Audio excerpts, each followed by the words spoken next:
We had a very interesting weekend. I was trying to think about how I wanted to use the clips that I filmed from this weekend, and I've been kind of sitting with it. I think I just need to recap and honestly just tell you everything that happened. There were just so many things that went wrong and so many things that I have learned. So we've been planning for a while to take a trip down to Florida. That's where Gabe's family is, so that's where Makai's cousins are, and we just want to make an intentional effort for the cousins and family too, obviously, but definitely intentionally make sure that the cousins see each other a couple times a year. This was basically the only weekend that would work for us, and so we booked flights and we were meant to go on Thursday. Okay, this is not how I was expecting to start this vlog at all. I'm just with Makaya. You want some tickles?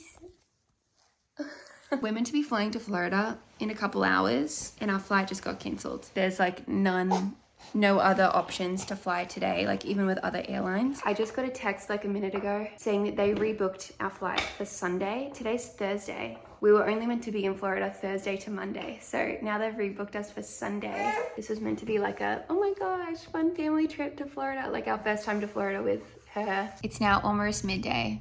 We have finally figured it out and we got new flights for tomorrow. None of the flights were ideal. Most of them how to stop in New York or a stop in Charlotte or something like that. We rebooked for tomorrow night. I hope it goes well because we're flying at her bedtime and we have to land in Miami, not Fort Lauderdale, which Miami is an hour away. I feel like you're never in my videos anymore. We are about to leave for the airport in about an hour. Makaya is finishing up a nap. We are flying to Florida. We were actually meant to go there yesterday, but our flight got canceled. Thanks, Southwest. No, but it actually was pretty stressful until we realized that there was really bad flooding, and then I was we have our it better worries are than small. a lot of other people right now, yeah. Yeah, our friend, their house pretty much got destroyed, with flooding. We are now flying into Miami, which is a different airport because the airport we were going to fly into was closed, blah, blah, blah. We're leaving in an hour. I'm a little interested / nervous to see how Makaya does because this is our test for our flight to Australia, which is also soon. This flight's only 2 hours. We will be flying at her bedtime, and I just hope that she goes to sleep. Something that I'm really proud of is that we have all of our stuff in this whole bag, and then that's extra. That garbage bag is extra. It's not filled with garbage, by the way. It's extra. No. It's extra clothes. For our friends with the flooded house. Usually I'm an overpacker, and I only used 1 packing cube. I was so impressed with Jess. Usually we go for 2 days and she takes one of these whole things for herself. 19 pounds. You are 19 pounds. On our way, we are definitely in rush hour. Traffy waffy. Travel vlogger. Travel vlogger. Travel vlogger. Oh, Transition. Freaking sick. Good morning, everyone. We made it. What a ride it was yesterday, babe. Flying at her bedtime wasn't the best because we were that family for the first probably 20 minutes where she was crying. The good thing is she's not she doesn't She's not a loud crier. I feel like we were the only ones who kind of could hear her, to be honest. Yeah, thankfully. And then we were rocking her to sleep. Her eyes were basically shut. And then literally 1 second later, she was I'm all done. And then she had so much energy and wanted to play. The rest of the flight, she was fine and happy and content. And then she ended up quietly falling asleep, which was great. But I just felt so bad the first, 15, 20 minutes. From when we landed to when we got to the rental car, it was about an hour and a half. She ended up falling asleep in the car. And then once we got to the hotel, about an hour later, we transferred her into her pack and play, into her bed. Basically, on the weekend, we had a bunch of plans. Our trip was cut short. So we wanted to still make the most of it. We had hanging out with family. We had a little birthday party. It was for a 1-year-old and a 3-year-old. Play songs with me, I'm a toucan. Then the next day we had church, family lunch, and then we wanted to go to the beach afterwards. Let's go to the beach, let's go get away, wait, blah, blah, blah. It's the next day. It has been quite the trip. It's been fine, except that everything throws her schedule off, and a baby's nap schedule. Thrown off. I actually feel so bad. She clearly thrives on her routine because she's usually a very happy baby. Yeah, me too. Which she still has been happy, but it's she had a meltdown in the car, which never happens. She's barely napping, so. But check out my beach outfit. This is gonna be Makai's first time at the beach. We're not sure how much time we have. She just woke up from a nap and it looks like it's going to storm.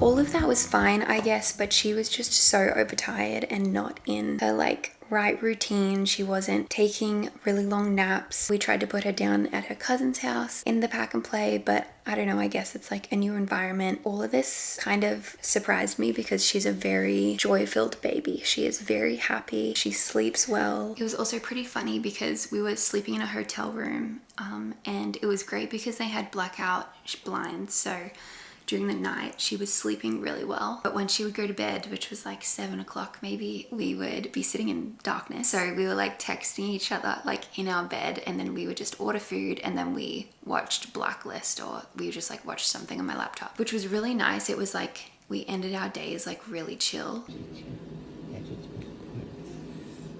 It is day 3, our final day. Go over to Yaya's house. That's basically what we're doing. We're gonna go have breakfast at Gabe's parents' house. Wow, it has just been a really interesting trip. At least she's sleeping well at night. She's like getting 12 hours. So now it's Monday and it's the day that we're flying home. This flight too, we booked like to match up perfectly with her nap schedule and her bedtime schedule too. But of course it got delayed. I feel like my supply is dropping a little bit. I used to be able to pump every morning after I would nurse her in the morning. I'd be able to pump quite a lot, sometimes a full feed. I just noticed that I would spend so long pumping in the mornings and I just wasn't even getting like half a feed. I stopped pumping in the morning altogether because I felt like when I pumped in the morning, she wasn't like getting full feeds after that. But Monday morning I pumped. I wanted to give her a bottle at takeoff to help with her ears. I pumped for quite a while and I only got 3 ounces and I was like, okay, that's fine. That'll have to do. So the rest of that day she was nursing and feeding like kind of strange, really quick. I felt like she wasn't getting enough milk. Anyway, so the flight's delayed an hour. We end up getting on the plane and then we are sitting on the plane for an hour and 20 minutes because there's like 20 planes in front of us, like in line to take off. And the flight's only meant to be 2 hours and the flight had already been delayed an hour and then we were sitting on the plane for an hour 20. It was just way longer on the plane than we needed to be and that we kind of like allocated time for. So I tried to nurse her and she only nursed for like 30 seconds each side before biting me really bad. We have dealt with biting in the past, but she had stopped for quite a while. So it was really random for her to bite me. And so I was like, okay, do I not have any milk? That was already worrying me a bit. And I just felt very out of control because we had a sad baby. She was tired, now potentially also hungry. And I don't have any formula on me. We haven't introduced formula yet. I just felt very out of control. Like I can't even like relax her and give her milk. And so I started to have like the beginning of an anxiety attack. My hands were shaking. I was like getting pins and needles, like I was getting all tingly. I don't know, maybe this sounds dramatic, but it was a really tough time and the plane hadn't even taken off yet. So she saw the bottle with the 3 ounces that I was trying to save for takeoff and she wanted it really bad. So we ended up giving it to her. Well, once the 3 ounces was gone, I could tell she was asking for more. And so that was just making me even more sad because it just felt like my supply had gone. Like overnight my supply had gone. And I was like, did that happen just because I pumped? An hour 20 later we take off. I'm like, yes, okay, we only have an hour 50 to go till we land. I was so confident because she's such a happy baby. Clearly she was so overtired from the whole trip. Oh, I just feel so bad. She was pretty much crying the entire flight. Gabe was really good and would like get her up and walk her to the back, which would distract her for a bit and she was good. And then as soon as she would come back down or like if we would try to like rock her to sleep, she would cry. I really thought I was so prepared. I had so many different toys. I even tried VeggieTales on my phone and she like was not interested in that. It got to a point where I was able to successfully get her in her car seat. We had the car seat